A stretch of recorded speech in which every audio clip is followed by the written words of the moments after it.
Hello everyone, it's Joseph Dunphy here. It's Thursday the 10th of July 2025 and this is your weekly Grass10 grazing management update on the dairy edge.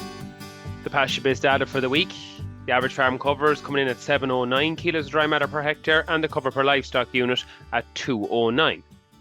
Growth rates are at 64 kilos on average this week and demand sitting at 53. The diet currently being offered is 15.4 kilos of grass and 3.5 kilos of supplement, and the pre-grazing yield is at 1,500. Grass growth predictions for the next week are quite variable, and we'll get to that in a couple of minutes, largely based on the amount of rainfall that you've got over the last number of weeks. For the northern half of the country, it's expected to be in the region of between 75 and 80, but for the southern and eastern parts that have struggled for water, it's much lower, with amounts ranging from mid-30s to the mid-50s. Rainfall amounts are actually very low for the next 7 days too, and soil temperatures are quite high at between 17 and 19 degrees throughout the country. It's very much a tale of two halves this week with the grazing advice, as farmers in the northern half of the country that have received adequate rainfall continue to grow surplus on farm, while farmers, particularly in the southern half and the southeastern parts of the country, are starting to struggle with grass growth. And we'll get into some of the advice in a couple of minutes. In this week's Grass10 newsletter, there's a table looking at the pasture-based Ireland growth curve so far in 2025 compared to the 5-year and 10-year average up to the 1st of July. And it's a very positive message, with grass growth up a massive 750 kilos of dry matter per hectare, so 3/4 of a tonne on the 5-year average, and 270 kilos of dry matter per hectare on the 10-year average. That's the equivalent to 3 bales per hectare on the 10-year average. So a massive increase so far in 2025. Another way of looking at it will be on the milk solids potential of that extra growth rate. It takes 6.4 UFL to produce 1 kilo of milk solids extra. So if we've grown 270 kilos more, which we have on the 10-year average, and you are stocked at 3 cows per hectare, that means there's an extra 90 kilos of grass, dry matter available per cow. And if we divide that 90 kilos that's available by 6.4, there's a potential for an extra 14 kilos of milk solids per cow to be produced on the farm, all else being equal in terms of grass quality. So when weather works with us and quality is good, there's an awful lot to be gained with good grassland management. As we're just past the 1st of July, it's important to open pasture base now and review your annual tonnage so far year to date, keeping an eye on paddocks that have produced well and also paddocks that have produced poorly. It's also very important as second cuts start to be pitted and baled to complete a fodder survey and review your position. Coming back to this week, about 49% of the farms on pasture-based Ireland this week are in grass surplus, with an average 248 kilos of dry matter per livestock unit on these farms and an average farm cover of over 780.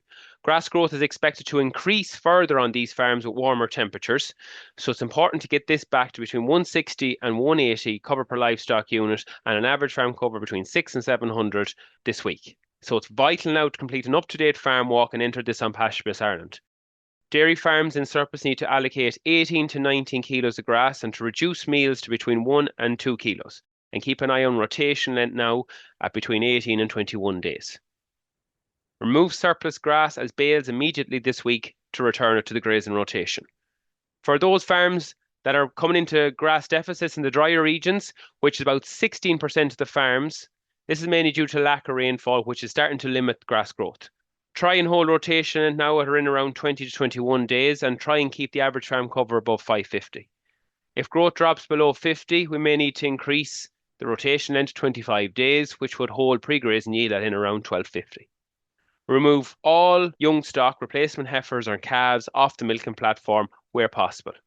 Graze second cut silage ground if the cover is less than 2,500 kilos of dry matter per hectare, as this should still be fairly leafy.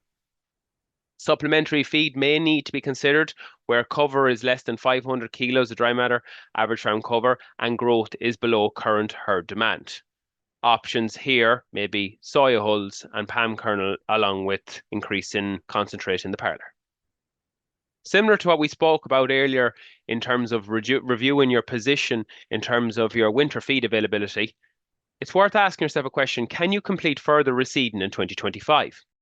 A reseeded sward is capable of 15% higher production in the first and second years compared to the farm average. We know over the last number of years with poor growth rates that not as much reseeding has been going on farms. So now is an opportune time for farmers to consider extra reseeding given the level of grass growth on farm, silage self-sufficiency, and also farm income this year. The return on reseeding is fast. You're going to have your money back in about 2 years, and it's going to have a positive impact on farm profitability and animal performance over the next few years. So aim to have any autumn reseeds that you're going to do over the next couple of weeks in the ground by early August. This week's featured farmer is Sean Barry from Palace Green, County Limerick. He's milking 72 cows. The current diet is 18 kilos of grass and 2 kilos of meal. Current production is 23.5 litres at 409 fat and 3.72 protein. Current fertiliser is 18 units per acre of a 29.014 plus sulphur after grazing. Growth is 75. Average farm cover is at 748. Demand is at 62. Cover per livestock unit at 216 and a stocking rate at 3.5. He's currently grazing after grass. The farm has grown very well and he is in surplus grass at the minute. He's going to make round bales in about a week's time and he's made about a bale per cow surplus on the farm so far this year. He carried out reseeding in early May, mostly on the outblocks, and this reseed was sprayed with Proclova and grazed by calves. He'll be doing a little bit more reseeding on the milking block over the coming weeks. Lastly, on this week's podcast, the Moore Park Open Day took place last Wednesday on the Moore Park farm. Did you miss the day? There are no more books available. However, on the Teagasc public website, all the boards are available and the booklet is available to read there. So not to worry if you missed it. All the content is available on the Teagasc public website. If you'd like to hear more from the Grass10 team, subscribe to the weekly Grass10 newsletter, which is available on the Grass10 page on the Teagasc public website, and the link to the newsletter is also available in the description of this podcast. We'd also like to thank the sponsors of the Grass10 campaign, AIB, Grassland Agro, Department of Agriculture, FBD and the Farmers Journal. This has been your Grass10 update and I'll talk to you all next week.